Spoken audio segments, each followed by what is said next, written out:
नमस्कार, मैं हूं आनंद। आप देख रहे हैं चेतना टुडे। सबसे पहले एक नजर नगर की सुर्खियों पर। जानलेवा हमले के विरोध में रहा मुकम्मल बंद, प्रदर्शनकारियों का छिटपुट विवाद।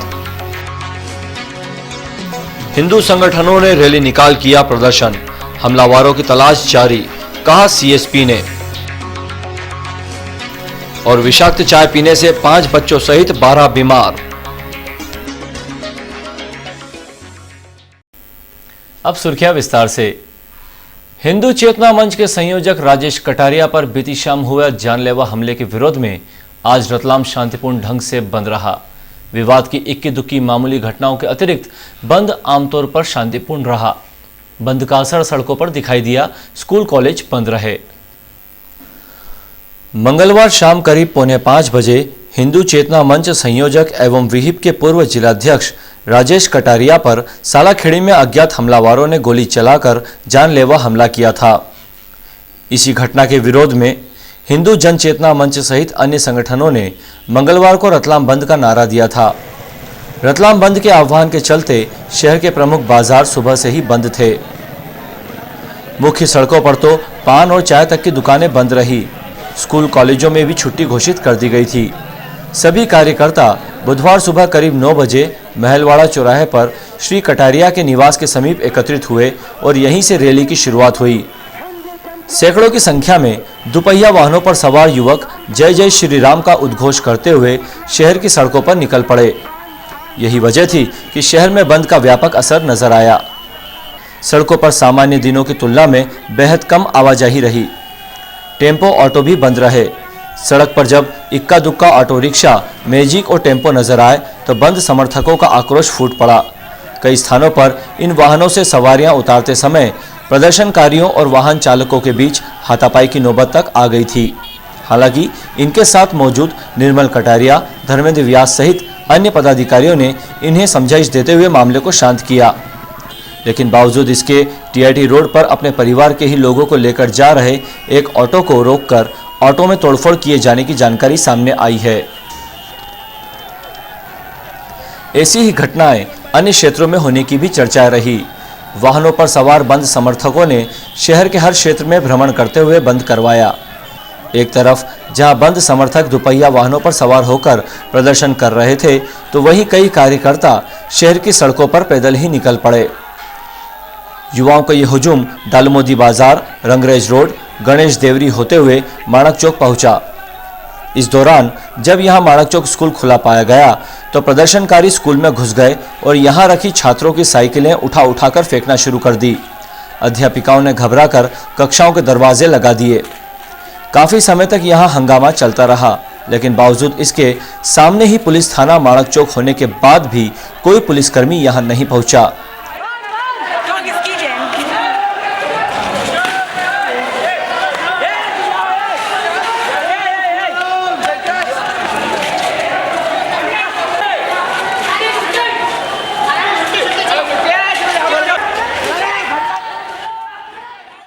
प्रदर्शनकारी यहां से निकलकर खिरादीवास के रास्ते कोठारीवास, थावरिया बाजार क्षेत्र में पहुंचे।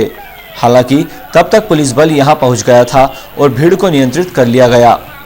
सुबह करीब 8 बजे से लेकर दोपहर 12 बजे तक शहर के विभिन्न क्षेत्रों में प्रदर्शनों का दौर चलता रहा। दोपहर बाद बाजार खुलना आरंभ हो गए थे। बंद के आह्वान के मद्देनजर शहर में तगड़ा पुलिस बंदोबस्त किया गया था। शहर की हर सड़क और प्रमुख चौराहे पर पुलिसकर्मी तैनात थे। व्यवस्था बनाए रखने के लिए नीमच से वरिष्ठ अधिकारी बुलाए गए थे। जिला चिकित्सालय के रोटरी वार्ड में दाखिल राजेश कटारिया की हालत खतरे से बाहर है। मंगलवार रात्रि एवं बुधवार सुबह चिकित्सकों के दल ने उनका स्वास्थ्य परीक्षण किया। हिंदूवादी संगठन के नेता पर हमले के 12 घंटे बाद तक भी किसी आरोपी की गिरफ्तारी नहीं होने से आक्रोशित हिंदू जन चेतना मंच, विश्व हिंदू परिषद सहित अन्य संगठनों ने सामूहिक रूप से जुलूस निकालकर प्रशासन को आरोपियों की गिरफ्तारी हेतु ज्ञापन सौंपा।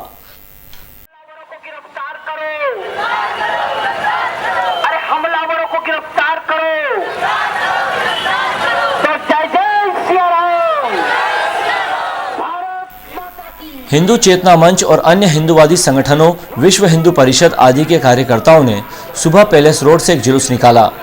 जुलूस में शामिल कार्यकर्ता हमले के विरोध में प्रदर्शन करते हुए चल रहे थे। पैलेस रोड से आरंभ हुआ ये जुलूस जब शहर के मुख्य मार्गों तक पहुंचा तो देखते ही देखते भारी संख्या में लोग जुलूस में शामिल हो गए थे।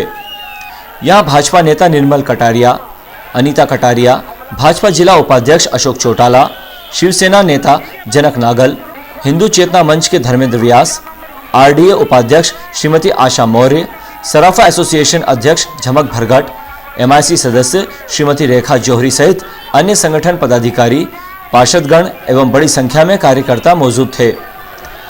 शहर के मुख्य बाजारों में जुलूस के पहुंचने पर पुलिस ने एहतियात के तौर पर सुरक्षा इंतजाम पुख्ता करते हुए बड़ी संख्या में बल तैनात किया था। कार्यकर्ताओं का ये जुलूस विभिन्न मार्गों से होते हुए कलेक्टोरेट पहुंचा, जहां अतिरिक्त जिला दंडाधिकारी निर्मल उपाध्याय को ज्ञापन सौंपा गया। ज्ञापन का वाचन धर्मेंद्र व्यास ने करते हुए जहां श्री कटारिया के हमलावरों को शीघ्र गिरफ्तार करने की मांग की, वहीं इस वारदात में सिमी का हाथ होने की आशंका भी व्यक्त की है।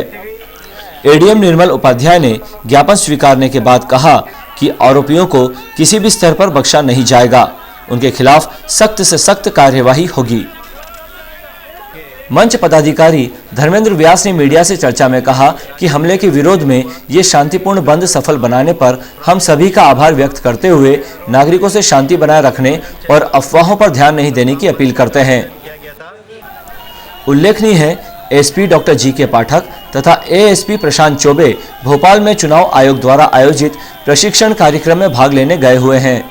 आयोग द्वारा दोनों ही अधिकारियों को प्रशिक्षण में अनिवार्य रूप से उपस्थित होने के निर्देश के मद्देनजर वे भोपाल पहुंचे थे। इसी बीच सोमवार शाम हादसा हो गया। श्री चौबे ने बताया कि मंगलवार शाम करीब 6 बजे प्रशिक्षण समाप्त हो चुका है और वे तुरंत रतलाम लौट रहे हैं।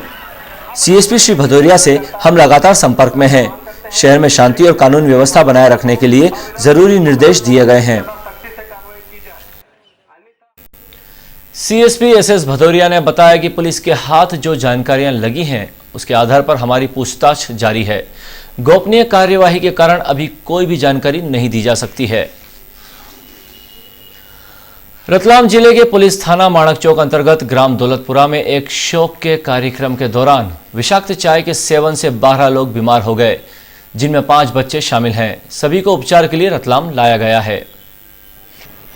पुलिस के अनुसार ग्राम दौलतपुरा में एक परिवार में शोक कार्यक्रम के दौरान विषाक्त चाय पीने से 12 लोग बीमार हो गए, जिनमें 5 महिलाएं, 2 पुरुष तथा 5 बच्चे शामिल हैं। बच्चों को जिला चिकित्सालय में दाखिल किया गया है। पुलिस के अनुसार सभी की हालत खतरे से बाहर है। अब इन्हें उपचार के लिए यहां लाया गया। जब इन्हें उपचार के लिए यहां लाया गया था तब उन्हें उल्टी दस्त की शिकायत बनी हुई थी। शहर के बहुचर्चित शहीर हत्याकांड में गिरफ्तार 2 आरोपियों को इंदौर उच्च न्यायालय ने जमानत पर रिहा करने के आदेश दिए हैं। इस मामले में एक आरोपी को पहले ही जमानत मिल चुकी है, जबकि मुख्य आरोपी भूपेंद्र पवार अभी जेल में हैं। उल्लेखनीय है, एसएसआईटी कॉलेज के छात्र शहीर की हत्या विगत 15 अप्रैल की दोपहर को एसएसआईटी कॉलेज के बाहर ही गोली मारकर की गई थी। इस हत्या के मामले में पहले रिपोर्टकर्ता ने भूपेंद्र के अलावा शिव पंडित और पीयूष भट्ट के नाम आरोपी के रूप में लिखवाए थे। शिव पंडित और पीयूष भट्ट विद्यार्थी परिषद के कार्यकर्ता हैं। विद्यार्थी परिषद ने अपने कार्यकर्ताओं को हत्या के मामले में झूठा फंसाए जाने के मामले में तीव्र आंदोलन किया था। इस आंदोलन के बाद हत्याकांड की जांच एसटीएफ को सौंप दी गई थी। एसटीएफ ने अपनी विस्तृत जांच के बाद जहां शिव पंडित और पीयूष भट्ट को क्लीन चिट दे दी थी, वहीं शाहिर की हत्या के मामले में भूपेंद्र तथा उसके 2 साथियों वैभव बैरागी व मनोज हमोरा को गिरफ्तार किया था। इस सनसनीखेज हत्याकांड के एक आरोपी पीयूष भट्ट को पुलिस क्लीन चिट दे ही चुकी थी। न्यायालय में निर्धारित समयावधि में उक्त आरोपी के विरुद्ध चालान भी प्रस्तुत नहीं किया गया। परिणामतः पीयूष भट्ट को रतलाम न्यायालय से ही जमानत पर रिहा कर दिया गया था। मामले में अन्य 2 आरोपियों वैभव बैरागी और मनोज हमोरा की जमानत के लिए उच्च न्यायालय की इंदौर खंडपीठ में आवेदन प्रस्तुत किया गया था। उच्च न्यायालय ने मंगलवार को दोनों को जमानत पर रिहा किए जाने के आदेश प्रदान कर दिए। अब भूपेंद्र पवार ही जेल में है। रक्त की एक बूंद भी किसी को जीवनदान दे सकती है। इसी पुनीत उद्देश्य को लेकर 51 युवक युवतियों ने सोमवार को रक्तदान किया। कार्यक्रम था स्वर्गीय रामभाऊ माली की स्मृति में आयोजित तीसरा रक्तदान शिविर। रत्नपुरी स्थित नारायणी पैलेस पर रक्तदान शिविर में पूर्व मंत्री हिम्मत कोठारी, जिला भाजपा अध्यक्ष Bajrang Purohit, red cross society chairman Mahendra Gadiya सहित अन्य अतिथि थे। कार्यक्रम आयोजक बजरंग माली ने रक्तदान शिविर के बारे में जानकारी देते हुए बताया, उनके पिता स्वर्गीय रामभाऊ माली को 1992 में कुष्ठ रोगियों की सेवा हेतु राष्ट्रपति पदक से सम्मानित किया गया था। उनके इसी सेवा भाव को नमन करते हुए हम प्रतिवर्ष उनके पुण्य स्मरण पर रक्तदान शिविर रखते हैं। इस शिविर में 51 यूनिट रक्त एकत्र कर भेंट किया गया। रक्तदान को लेकर युवक युवतियों में विशेष उत्साह रहा। मुख्यमंत्री तीर्थ दर्शन योजना के तहत तिरुपति दर्शन के लिए रतलाम जिले से 311 यात्रियों को समारोह पूर्वक विदाई दी गई। इन यात्रियों को विशेष रेल से तिरुपति ले जाकर दर्शन कराने के उपरांत वापस लाया जाएगा। तीर्थ दर्शन योजना में तिरुपति दर्शन हेतु प्रस्थान करने के पूर्व नरसिंह वाटिका में विदाई देने वालों में महापौर शैलेंद्र डागा, निगम अध्यक्ष दिनेश पोरवाल, भाजपा नेता महेंद्र कोठारी, मधु शिरोडकर, प्रभु नेका भी शामिल थे।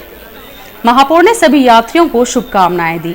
जिला प्रशासन ने संयुक्त कलेक्टर राजकुमार नागराज को मुख्य अनुरक्षक बनाकर यात्रियों के साथ रवाना किया। अंत में एक नजर फिर से सुर्खियों पर। जानलेवा हमले के विरोध में रहा मुकम्मल बंद, प्रदर्शनकारियों का छिटपुट विवाद। हिंदू संगठनों ने रैली निकाल किया प्रदर्शन, हमलावरों की तलाश जारी, कहा सीएसपी ने। और विषाक्त चाय पीने से 5 बच्चों सहित 12 बीमार। चेतना टुडे में आज बस इतना ही। हम फिर मिलेंगे कुछ और नई सुर्खियों के साथ। तब तक के लिए नमस्कार।